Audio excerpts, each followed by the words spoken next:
Carla Rivera, bienvenida a tu espacio. Muchas gracias. ¿De qué vamos a hablar ahora? De la economía, que está estancada. Y no lo digo yo, lo dice el INEGI, las cifras oficiales del INEGI, porque hace unos días, dio a conocer que el crecimiento de los primeros 9 meses de este 2019 ha sido de 0%. Oye, no muy buenas noticias para el país. No, para Digo, nada. En un marco internacional, hay que decirlo, muy difícil. Alemania ya entró en recesión. Sí. Pero, híjole. Pero aún así, por ejemplo, este 0% de crecimiento en los primeros 9 meses de AMLO significan el arranque de sexenio más lento desde Zedillo. En su momento, en 1995, el crecimiento de los primeros 9 meses con el gobierno de Zedillo fue de menos 6%, pues por la crisis que enfrentaba la economía del país en ese momento. Después con Fox el crecimiento de los primeros 9 meses fue de 0.1%, la verdad es que se salvó por nada. Por 0.1. Exacto. Ya después con Calderón repuntó a 2.2%. Que a Calderón, perdón, le tocó difícil en 2008, que claro, la crisis, pero estás hablando del arranque. Del arranque, ¿no? De los primeros 9 meses del año en el que empezaron a gobernar. Con Peña fue del 1.8% y bueno, AMLO, repito, el crecimiento del Producto Interno Bruto o PIB fue de 0% en los primeros 9 meses. Esto ya se está empezando a ver reflejado en los estados. También de acuerdo al INEGI, en 22 estados o 22 entidades de la República ya presentaron un retroceso en su actividad comercial en el segundo trimestre del año. 22 estados, estamos hablando del 69% del total, lo cual es mucho. Aparte de esos 22, 8 presentan la situación más crítica porque ya presentan señales de recesión. Recordemos que para hablar de recesión estamos hablando de 2 periodos consecutivos en los cuales hubo un retroceso. 2 trimestres. Exacto. Estos casos específicos son Tabasco y Zacatecas, que no solamente llevan 2 trimestres con retroceso, sino 5.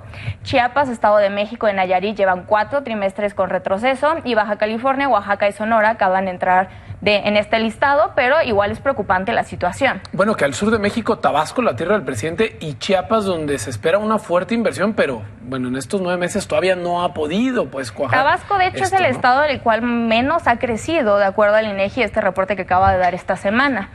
Ahora, para muchas personas escuchar de recesión, de Producto Interno Bruto, de 1%, 0%, 2%, pues a veces no significa nada, ¿no? Y es muy válido. Sí, como si hablaras en mandarín. Pero sí. ¿no nos vas a explicar para que nos caiga el 20? Sí, voy a intentarlo. Traigo 2 ejemplos. Creo yo el más sencillo es hablar de empleo, ¿no? Al inicio del sexenio o al inicio de este año, el ritmo de crecimiento o de creación de empleo era de 4%, con los meses fue bajando y ahora en septiembre es de 1.9%.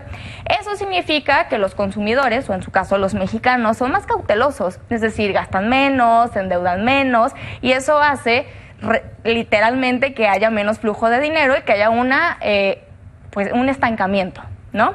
Ahora, otro ejemplo es la recaudación, que a lo mejor puede ser un poquito más complicado, pero el gobierno hace un cálculo de cuánto dinero va a recaudar con una proyección de crecimiento del Producto Interno Bruto de 2 puntos. Después, Hacienda también hace su propio cálculo y dice que por cada punto más o menos hay un impacto de 35,000 millones de pesos. Supongamos que el crecimiento de todo el año se queda en 0%, tendríamos 70,000 millones de pesos menos. Que muchos mexicanos dirán, bueno, eso es dinero del gobierno, pero no, eso se traduce en presupuesto para seguridad, en educación, en programas sociales, en lo que tú quieras. En las mismas becas que se les da.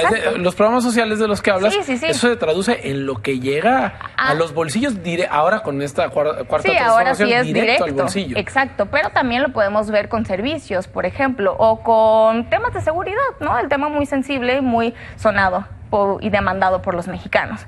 Ahora, finalmente, pues muchos especialistas ya dicen que el 2019 ya fue. Ya se acabó el año, estamos a 60 y tantos días de que se termine este año, entonces dicen que ahora en lo que hay que concentrarnos es en el 2020. Y pues hay acciones que el gobierno puede hacer para detonar el crecimiento. Entre ellos está, reducir las tasas de interés, que Banxico ya inició con eso. También está el gasto en infraestructura, lo cual haría que haya un flujo de dinero, del cual platicaba ahorita, que haya una reducción de impuestos, que se ratifique el TEMEC, que no necesariamente, depende en su totalidad de México, porque pues ahí entra el factor legisladores de Estados Unidos, que son quienes lo tienen que aprobar. Oye, que por cierto, rápido, iba a decir el anuncio, pero más bien la información. Ajá. Acaba de hablar con Justin Trudeau sobre eso, con funcionarios canadienses. Andrés Manuel López Obrador, ojalá y avance. Ojalá que la pelotita eso. esté en la cancha de los demócratas y republicanos, más bien.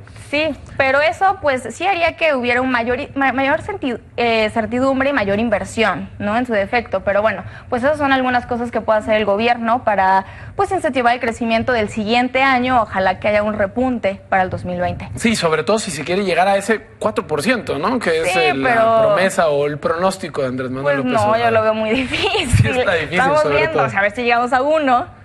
Sí, sobre todo con esto que nos acabas de presentar. Sí, me cae el 20, que es tarea difícil. Carla Rivera, muchísimas gracias. ¿A ti? Nos vemos la siguiente semana. Claro que sí. Vamos a la pausa comercial. Ya volvemos con más información. M2 y la afición.